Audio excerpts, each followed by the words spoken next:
Bismillahirrahmanirrahim. Assalamualaikum warahmatullahi wabarakatuh. Alhamdulillahi rabbil alamin. Wassalatu wassalamu ala asrafil anbiya'i wal mursalin wa ala alihi wa ashabihi rasulillahi ajma'in. Wasma'u min qawlihi tabaraka wa ta'ala fi kitabihil karim. A'udzu billahi as-sami'il 'alim minasyaitonir rajim. Bismillahirrahmanirrahim. Fa idza qara'tal Qur'an fasta'iz billahi minasyaitonir rajim. Apabila kamu membaca Al-Quran, maka berlindunglah kepada Allah daripada syaitan yang terkutuk. Saudaraku kaum muslimin dimanapun yang menyaksikan kajian tadabbur Quran kita pada kesempatan kali ini.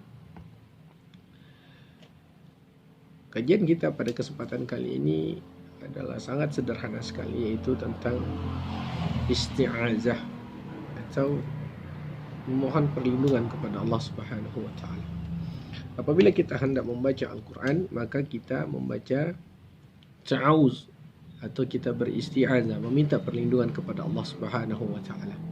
Itu apa yang kita baca? A'udzu billahi minasyaitonir rajim. Bismillahirrahmanirrahim. Dan di antara adab kita membaca Al-Quran itu adalah kita berta'awuz atau beristi'azah, meminta perlindungan kepada Allah Subhanahu wa taala. Meminta perlindungan kepada Allah Subhanahu wa taala ini Allah perintahkan di dalam Al-Quran, yaitu di dalam surah An-Nahl ayat yang ke-98. Di dalam ayat ini Allah berfirman, A'udzu billahi as-sami'il 'alim minasyaitonir rajim. Bismillahirrahmanirrahim. Fa idza qara'tal Qur'an fasta'iz billahi minasyaitonir rajim. Apabila kamu membaca Al-Quran, maka berlindunglah kepada Allah daripada syaitan yang terkutuk. Kaum muslimin, saudaraku dimanapun yang menyaksikan video pendek ini, Faiza qara'tal Quran, apabila kamu membaca Al-Quran, ista'iz billah, maka berlindunglah kepada Allah. Maka yang pertama sekali adab, di antara adab-adab kita membaca Al-Quran adalah kita meminta perlindungan kepada Allah Subhanahu wa taala. Dari apa? Minasyaitonir rajim, daripada syaitan yang terkutuk. Ini adab ketika kita hendak membaca Al-Quran. Dan ini tentu sudah kita lakukan dan telah kita amalkan, dan senantiasa kita melaksanakan. Hanya saja mengingatkan saja apabila kita lupa di dalam pelaksanaannya. Kadang-kadang kita lupa sehingga kita tidak berta'awuz, tidak beristi'azah, tidak meminta perlindungan kepada Allah Subhanahu wa taala. Kita lupa dengan adab-adab membaca Al-Quran. Padahal Allah jelaskan dengan jelas sekali pada surah An-Nahl ayat yang ke-98. Saudaraku yang dimuliakan oleh Allah, pada ayat ini sangat jelas sekali bahwasanya Allah Subhanahu wa taala menuntut kita untuk meminta perlindungan kepadanya sebelum kita membaca Al-Quran. Yaitu kita meminta perlindungan kepada Allah daripada syaitan yang terkutuk. Kenapa kita meminta perlindungan kepada Allah? Karena kita ini manusia lemah. Dan syaitan mengetahui kelemahan kita. Ketika kita meminta perlindungan kepada Allah Subhanahu wa taala agar Allah jauhkan kita daripada godaan syaitan, dan Allah berikan kemampuan dan kekuatan kepada kita di atas kemampuan dan kekuatan yang sebenarnya kita miliki. Bahkan dalam satu hadis, baginda Nabi SAW meriwayatkan, yaitu di dalam doanya Nabi menyebutkan kita meminta pertolongan kepada Allah bukan dalam kondisi-kondisi sulit saja, tidak, tetapi di dalam persoalan ibadah juga Nabi mengajarkan kepada kita untuk meminta pertolongan kepada Allah. Dalam hadisnya Nabi berkata, Allahumma a'inna ala zikrika wa ala syukrika wa ala husni ibadatik. Ya Allah, bantulah kami di dalam mengingatmu, di dalam mensyukuri nikmatmu, dan di dalam beribadah dengan baik dan benar kepadamu. Dan membaca Al-Quran adalah salah satu zikir mengingat Allah Subhanahu wa taala yang paling utama. Dan di antara adab kita membaca Al-Quran adalah kita beristi'azah atau berta'awuz, meminta perlindungan kepada Allah daripada syaitan atau godaan syaitan yang terkutuk. Sebagaimana Allah sebutkan di dalam Al-Quran pada ayat yang kita bacakan, فَإِذَا قَرَأْتَ الْقُرْآنَ فَاسْتَعِذْ بِاللَّهِ مِنَ الشَّيْطَانِ الرَّجِيمِ. Kenapa kita meminta pertolongan kepada Allah Subhanahu wa taala? Pertama, karena kita lemah sebagai manusia. Yang kedua, agar Allah memberikan kekuatan dan kemampuan kepada kita di atas kekuatan dan kemampuan yang kita miliki. Jadi, ada sebuah kaedah di mana ulama mengatakan, menyebutkan, li'anna Allah indama yakunu ma'ak, takunu qadratuka wa quwwatuka fawqa kulli qadratin wa ala min kulli quwwatin. Karena sesungguhnya Allah Subhanahu wa taala, selama Allah itu bersamamu, maka kemampuan dan kekuatanmu itu akan menjadi lebih fauqa, di atas kemampuan dan kekuatan yang kamu miliki. Karena apa? Karena Allah Subhanahu wa taala menjadikan kamu berada di sisinya. Nah, ini sebenarnya kemampuan atau ketaatan yang kita lakukan di dalam kita berubudiyah kepada Allah Subhanahu wa taala itu bukan karena kemampuan atau kekuatan kita, tidak. Tetapi semata-mata itu hanya karena pertolongan dari Allah Subhanahu wa taala. Satu contoh, sama-sama kita mendengarkan azan, tetapi tidak semuanya yang bisa melaksanakan salat. Kenapa? Karena bisa melaksanakan ketaatan kepada Allah itu karena pertolongan daripada Allah Subhanahu wa taala. Jadi kita berdoa kepada Allah Subhanahu wa taala agar Allah berikan pertolongan kepada kita untuk melaksanakan ketaatan dan diberikan keistiqomahan kita di dalam melaksanakan ketaatan, sebagaimana hadis Nabi, Allahumma inna ala zikrika wa ala syukrika wa ala husni ibadatik. Dalam riwayat yang lain dikatakan, ya muqallibal qulub sabbit qulubana ala ta'atik. Wahai Allah yang membolak-balikan hati, tetapkan hati ini di dalam ketaatan kepadamu. Jadi kita berdoa semoga kita diberikan keistiqomahan di dalam melaksanakan ketaatan kepada Allah.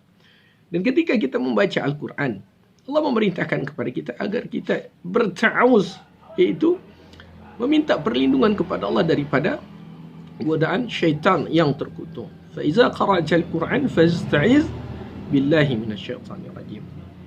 Saudaraku yang dimuliakan oleh Allah, iblis atau syaitan itu, dia akan berusaha untuk mencari kelemahan manusia.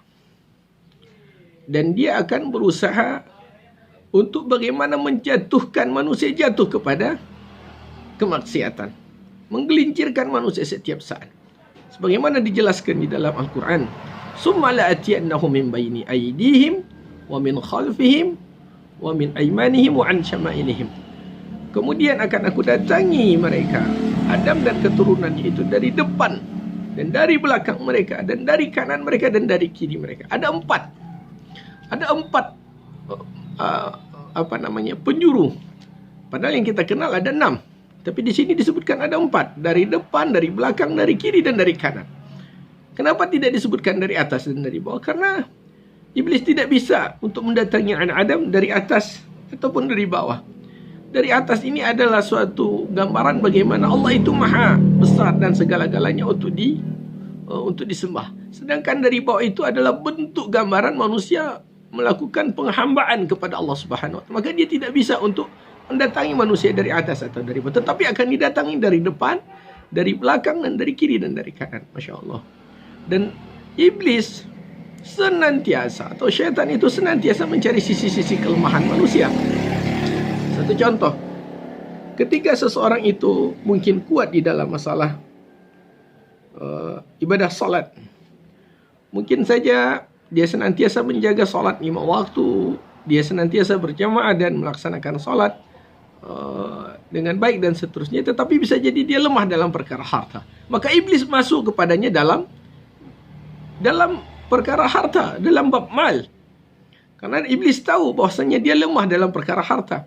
Sehingga di dalam Al-Quran dikatakan, asy-syaitanu ya'idukumul faqra wa ya'murukum bil fahsya. Syaitan itu menakut-nakuti anak manusia dengan kefakiran. Sehingga ketika dia lemah dalam perkara harta, dia tidak mengeluarkan harta yang wajib dia keluarkan. Apakah dia mengeluarkan infak fisabilillah, atau dia mengeluarkan sedekah yang wajib seperti zakat daripada hartanya. Asy-syaitanu ya'idukumul faqra. Ditakut-takuti dengan kefakiran manusia tersebut. Difikirkan bagaimana nanti kalau tidak memiliki uang, nanti bagaimana kalau tidak punya persiapan, tidak ada tabungan dan seterusnya. Sehingga dia tidak enggan untuk mengeluarkan zakat, enggan untuk bersedekah, enggan untuk berinfak fisabilillah. Masya Allah. Asy-syaitanu ya'idukumul faqra wa ya'murukum bil fahsya, dan menyuruh untuk melakukan perbuatan keji. Wallahu ya'idukum maghfiratan minhu wa fadla, dan Allah menjanjikan ampunan kepadamu dan karunia-Nya. Masya Allah. Coba kita lihat pada surah yang lain. Sehingga manusia yang ketika lemah di dalam masalah harta dan terlanjur tidak memanfaatkan hartanya di jalan Allah, karena harta itu hisabnya nanti ada min aina iktasabu wa fi manfaqah. Dari mana harta itu didapatkan dan kemana dia diinfakkan. Di dalam surah Al-Munafiqun Allah menyebutkan ratapan si mayat. Bagaimana Allah menceritakan, wa anfiqu mimma razaqnakum min qabli an ya'tiya ahadakumul maut fayaqula rabbi laula akhartani ila ajalin qarib. Allah di dalam Al-Quran, wa anfiqu, dan infakkanlah, nafkahkanlah dari apa saja yang telah kami rezekikan kepadamu sebelum datang kematian kepada salah seorang di antara kalian. Fayaqul, jangan sampai nanti ada yang berkata, Rabbi laula akhartani, wahai Tuhanku, kalaulah sekiranya engkau tangguhkan aku kepada ajal yang sebentar saja, fa'asaddaqa wa aku minas salihin, dan aku akan bersedekah dan aku akan menjadi orang-orang yang saleh. Masya Allah. Dan Allah mengatakan, wala yu'akhirallahu nafsan iza ja'a ajaluha wallahu khabirun bima ta'malun, dan Allah tidak akan mengakhirkan ajal seorang hamba apabila telah datang ajalnya, dan Allah Maha tahu dengan apa yang kalian kerjakan. Saudaraku yang dimuliakan oleh Allah Subhanahu wa taala, ini ratapan si mayat. Dia minta untuk ditangguhkan kepada ajal yang sebentar untuk dia bisa bersedekah di jalan Allah. Fa asaddaqa wa aku minas salihin. Dia takut untuk mengeluarkan infak, dia takut untuk berzakat, dia tidak mau berinfak fisabilillah. Padahal kita tahu bahwasanya tidak ada yang akan berkurang daripada harta yang disedekahkan. Sebagaimana hadis Nabi mengatakan, ma nuqsa malin minas sadaqah, tidak akan berkurang harta dari apa yang kita sedekahkan. Dan kita tahu bahwasanya sedekah itu artinya adalah al-barakah, artinya adalah an-namu, dan artinya adalah membersihkan harta kita, memberikan keberkahan di dalam harta kita, dan juga menumbuhkan harta kita. Dan sedekah adalah cara salah satu untuk memperbanyak harta kita. Nah, ini di antara bentuk ratapan si mayat. Atau mungkin orang ini kuat di dalam masalah harta. Iblis akan datang di dalam sisi yang lain. Dia akan datang mungkin dalam bentuk yang lain, yaitu akan menggelincirkan manusia dari sisi, katakan imra'ah, yaitu wanita. Mungkin dia di dalam solatnya dia kuat, mungkin di dalam harta dia kuat, tetapi di dalam perkara perempuan atau perkara wanita dia lemah. Maka jangan main-main, hati-hati kita. Jangan sampai iblis menunggangi kelemahan kita. Sehingga ketika manusia lemah misalkan dalam perkara wanita, datang iblis menggoda di sana, terjatuhlah anak Adam tadi kepada suatu perbuatan dosa dan kemaksiatan. Innahu kana fahishatan wa sa'a sabila. Sesungguhnya perbuatan dosa yang seperti itu sangatlah keji dan seburuk-buruk jalan, kata Allah di dalam Al-Quran. Atau mungkin dia kuat di dalam masalah perempuan, maka dia akan datang dalam bentuk yang lain. Dia akan datang dalam bentuk khamar, minuman-minuman keras, atau dalam bentuk majlis su', yaitu satu tempat perkumpulan yang tidak baik, sehingga ketika orang dia sendiri bisa istiqamah, tetapi ketika dia berkumpul kepada komunitas yang tidak baik dan dipatahkan semangatnya ketika dia hendak berhijrah. Wah, sekarang sudah sholat, sekarang sudah berjamaah, sekarang sudah pakai hijab, sehingga dia tidak kuat untuk menerima apa yang dikatakan oleh orang lain itu, sehingga dia kembali lagi tidaklah jadi melakukan kebaikan atau ketaatan kepada Allah Subhanahu wa taala. Begitulah iblis. Saudaraku yang dimuliakan oleh Allah Subhanahu wa taala, kita tahu bahwasanya iblis ini atau syaitan, dia adalah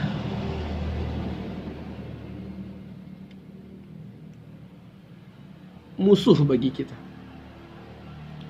Sebagaimana Allah menyebutkan di dalam Al-Quran, sebagaimana Allah telah memberikan suatu keputusan kepada iblis, bahwasanya iblis itu terkutuk. Fa innaka anta rajim, sesungguhnya engkau terkutuk. Iblis dikeluarkan daripada surga karena aba wastakbar, dia enggan dan dia takbur. Ketika Allah memerintahkan kepadanya untuk bersujud kepada Nabiullah Adam AS, dan iblis tidak mau bersujud, sehingga dikatakan oleh Allah di dalam Al-Quran, qala ma mana'aka alla tasjuda iz amartu. Apa yang menjadi penghalangmu, wahai iblis, sehingga engkau tidak mau bersujud ketika aku perintahkan kepadamu untuk bersujud kepada Adam? Apa kata iblis? Qala ana khairum minhu khalaqtani min nar wa khalaqtahu min tin. Aku lebih baik daripada Adam, engkau ciptakan aku daripada cahaya, engkau ciptakan aku dari api, dan engkau ciptakan Adam dari tanah. Jadi kedurhakaan iblis kepada Allah adalah masalah qimmah, masalah esensi daripada penciptaan. Menurut iblis, tidak sama levelnya dengan Adam. Adam tercipta daripada tanah, sedangkan dia tercipta daripada api. Tidak sama emas dengan loyang, tidak sebangsa benang dengan sutra. Begitulah perkiraan iblis, sehingga dia minta keadilan kepada Allah Subhanahu wa taala. Dan dia katakan sekali-kali dia tidak akan pernah taat atas perintah Allah tersebut, padahal dia tahu bahwasanya ini adalah perintah Allah. Dan Allah yang menciptakan Adam, Allah yang menciptakan malaikat, Allah yang menciptakan dirinya, iblis itu sendiri. Tetapi ketika masalah qimmah, la ati'u, sekali-kali aku tidak akan taat ya Allah atas apa yang kau perintahkan. Sehingga Allah murka, dan Allah kutuk iblis, dan Allah keluarkan daripada surga, dan Allah jauhkan daripada rahmatnya. Maka ketika iblis terusir dari surga, fabim aqwaitan la aqudanna lahum siratakal mustaqim, akan aku jauhkan manusia daripada siratakal mustaqim, yaitu daripada jalan yang lurus. Di dalam Al-Quran Allah mengatakan wa anna hadza sirati mustaqima fattabi'uhu, dan bahwasanya Al-Quranku ini adalah jalan yang lurus, maka ikutilah dia. Begitupun iblis berusaha untuk bagaimana kita berpaling daripada Al-Quran ini, sehingga ketika Al-Quran dibacakan, ada orang-orang yang tidak mendengar. Wa minhum may yastami'u ilaik. Ada orang-orang yang mereka mendengar, tetapi ada juga orang-orang yang tidak mendengarkan kepadamu. Mudah-mudahan bermanfaat kajian kita kali ini. Aqulu qauli hadza astaghfirullah li wa lakum. Assalamualaikum warahmatullahi wabarakatuh.